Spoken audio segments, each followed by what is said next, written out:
오늘은 건강한 교회의 증거라는 제목으로 하나님의 말씀을 함께 나누겠습니다.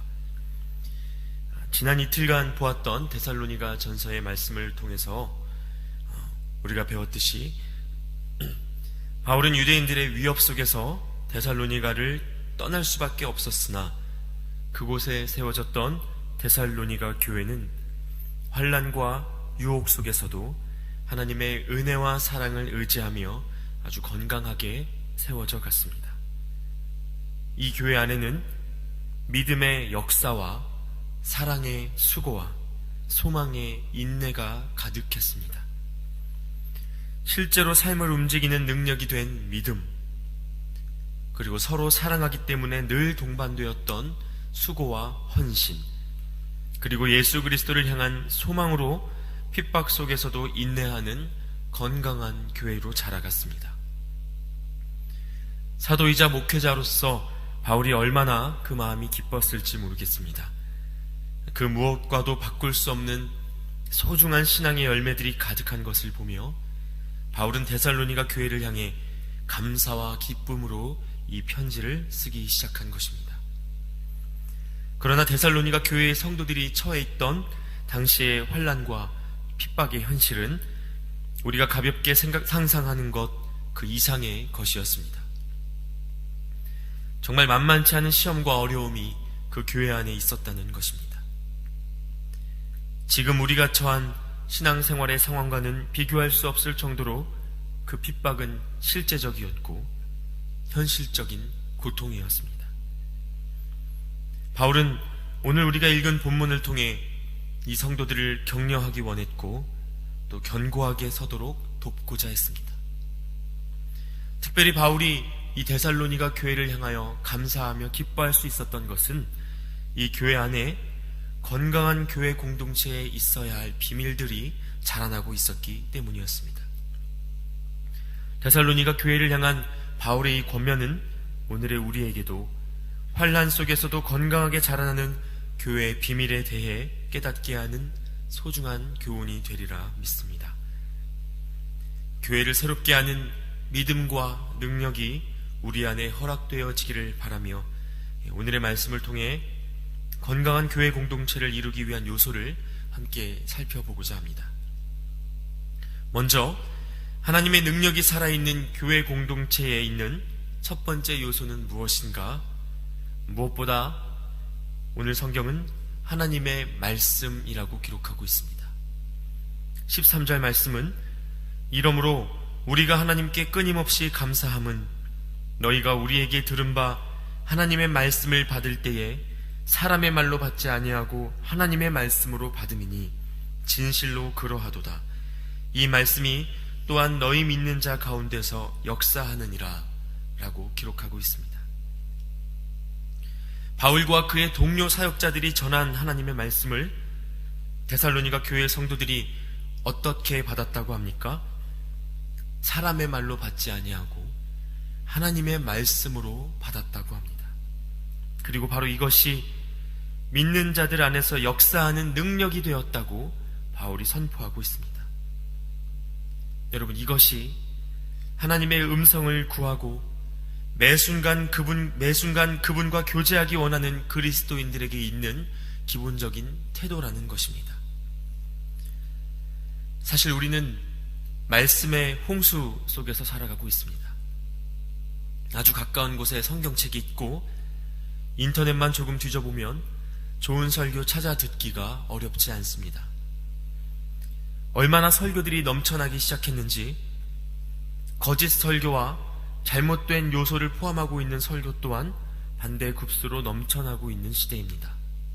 우리는 철저히 성경 말씀에 기초하여 그것들을 잘 분별해낼 수 있도록 지혜를 구해야 할 것입니다. 그러나 여러분, 우리가 먼저 지녀야 할 태도는 분별을 가장한 비판이 아니라 매 순간 내게 말씀하시는 하나님 앞에서의 겸손이라는 것입니다. 하나님은 우리 발에 부딪히는 작은 돌 하나를 통해서도 우리에게 말씀하실 수 있는 분이십니다. 우리가 겸손히 그분 앞에 엎드려진 태도로 임하면 우리는 어디에서도 그분의 음성을 들을 수 있을 것이고 우리 마음이 강팍한 채 가시덩굴같이 버려져 있으면 우리는 아무리 좋은 말씀을 듣는다 할지라도 그 가운데서 은혜를 발견할 수 없다는 것입니다. 그러므로 그 세밀한 음성에도 하나님의 은혜를 경험하는 여러분의 마음이 되기를 기도합니다. 바로 이렇게 바울을 비롯한 사도들이 전하는 하나님의 말씀을 사람의 말이 아니라 하나님의 말씀으로 받는 전적인 믿음이 데살로니가 교인들에게 있었다고 합니다. 여러분, 이 시간에도 제가 증거하고 있는 이 말씀을 여러분이 사람의 말로 받으신다고 상상해 보면 굳이 여기 계실 이유가 없습니다. 제가 전하는 이 말을 그저 사람의 말로 여기신다면 나이도 어리고 여러분의 마음 또한 다 헤아릴 수 없는 청년 전도사의 말을 굳이 듣고 계실 이유가 사실 없을 수도 있습니다. 그러나 증거되는 모든 순간의 말씀이 제 이야기가 아니라 하나님의 말씀이라고 믿고 받으신다면 제가 아닌 하나님을 향한 그 소망을 주님이 보시고 여러분의 마음을 열어 은혜를 허락하실 것이고, 또 전하는 자인 저 또한 주님께서 더욱 연단하셔서 우리가 말씀을 통한 위로와 능력을 나누기에 부족함이 없도록 하나님께서 능히 행하시리라 믿습니다. 데살로니가 교인들은 말씀 앞에서의 겸손을 통해 매 순간 말씀하시는 하나님의 말씀을 들었고, 또 그것이 그들 안에서 역사하는 능력이 되었습니다. 주님의 음성에 들려지는 새 마음이 오늘 우리에게 허락되기를 바랍니다. 하나님의 능력이 살아있는 교회 공동체에 있는 두 번째 요소는 무엇인가? 바로 고난입니다. 14절 말씀은 형제들아, 너희가 그리스도 예수 안에서 유대에 있는 하나님의 교회들을 본받은 자 되었으니 그들이 유대인들에게 고난을 받음과 같이 너희도 동족에게서 동일한 고난을 받았느니라 라고 말씀하고 계십니다. 믿음의 선배들이 그러하였듯 데살로니가 교회의 성도들 또한 믿음 때문에 많은 어려움을 당해야 했다는 것입니다. 여러분, 건강한 교회 공동체를 증거하는 두 번째 요소가 고난이라는 사실은 어쩌면 아이러니하게 들릴 수도 있습니다.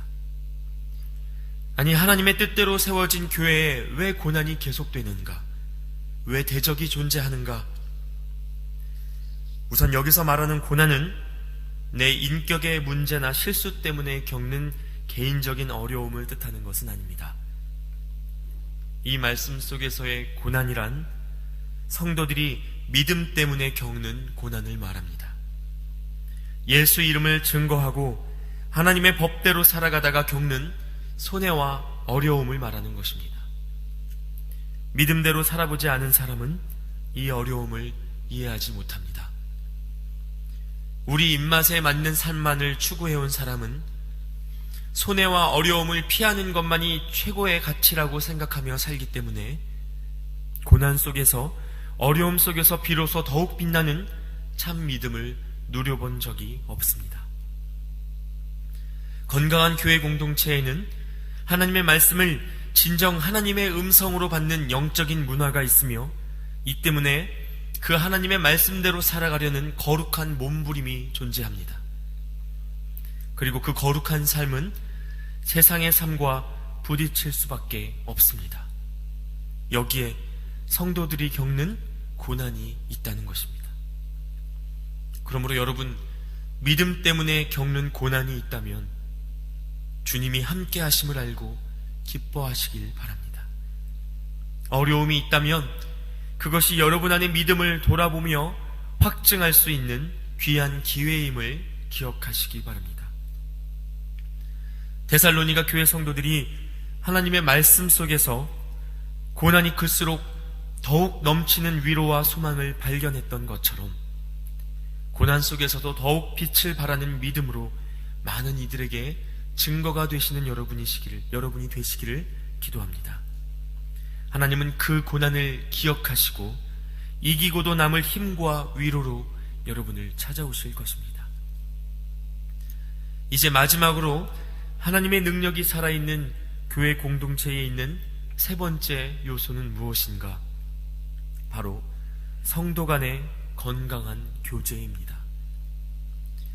하나님의 말씀을 사모하고 듣고 또한 그 말씀대로 살아가려다가 겪는 고난 속에서 성도를 더욱 세우는 힘은 다름 아닌 하나님의 사랑 안에서 하나 된 형제와 자매 간의 교제입니다. 19절에서 20절 말씀을 함께 보겠습니다. 우리의 소망이나 기쁨이나 자랑의 면류관이 무엇이냐? 그가 강림하실 때 우리 주 예수 앞에 너희가 아니냐? 너희는 우리의 영광이요 기쁨이니라. 여러분, 외부적인 위협이 있으면 공동체는 내부적으로 더욱 끈끈해지는 법입니다. 데살로니가 교회는 믿음 때문에 겪는 환난 속에서 더욱 말씀을 사모하며 개인적인 신앙의 성숙을 추구하였으나 그와 더불어 복음 안에서 하나됨으로 서로가 서로에게 힘이 되었다는 것입니다. 내 소망과 기쁨과 자랑의 면류관은 다른 것이 아니라 바로 너희다 라고 선포하는 바울의 이 고백, 얼마나 아름다운 선포입니까? 우리가 알다시피 바울은 3차에 걸친 복음 전도 여행에서 수많은 고통과 어려움에 시달려야 했지만 그때마다 성도들과의 교제를 통해 힘을 얻고 또 담대한 마음을 얻었습니다. 여러분, 우리 각자는 바로 옆에 앉아있는 그 성도에게 과연 어떤 존재입니까? 오늘의 바울의 고백처럼 서로가 서로에게 자랑이 되며 영광이 되고 기쁨이 되는 형제요 자매입니까? 내일 말씀을 통해서도 이 부분을 더욱 자세하게 나누게 되겠지만, 여러분, 성도 간의 교제의 핵심이 무엇인가? 바로 하나님의 사랑을 바라보는 것이라고 오늘 말씀은 기록하고 있습니다. 그리고 주님이 허락하신 십자가 앞에서 내가 죽은 것을 보며 나보다 남을 낮게 여기는 겸손입니다. 이 사랑이 없으면, 이 겸손과 낮아짐이 없으면 주 안에서의 교제는 불가능합니다. 나는 신앙생활을 잘하고 있고, 나는 성경을 많이 보고 있고, 나는 기도를 잘하고 있는데 저 사람은 왜 그런가? 이 마음속에는 절대로 건강한 교제가 일어날 수 없다는 것입니다. 서로 죽고 못 사는 커플이나 부부도 하나님을 바라보지 않는 인간의 사랑으로는 곧 한계를 맞는 법입니다. 그런데 전혀 모르는 남으로 만나 한 공동체를 이룬 교회는 오죽하겠습니까? 그러므로 여러분, 우리를 먼저 사랑하신 하나님의 사랑을 기억함으로, 나보다 내 형제와 자매를 더욱 귀하게 여김으로 거룩한 성도의 교제를, 그 비밀을 누리는 여러분의 매일이 되시기를 기도합니다. 오늘 말씀 속에서 바울은, 그리고 데살로니가 교회의 성도들은 분명히 좋은 상황에 있지 않았습니다.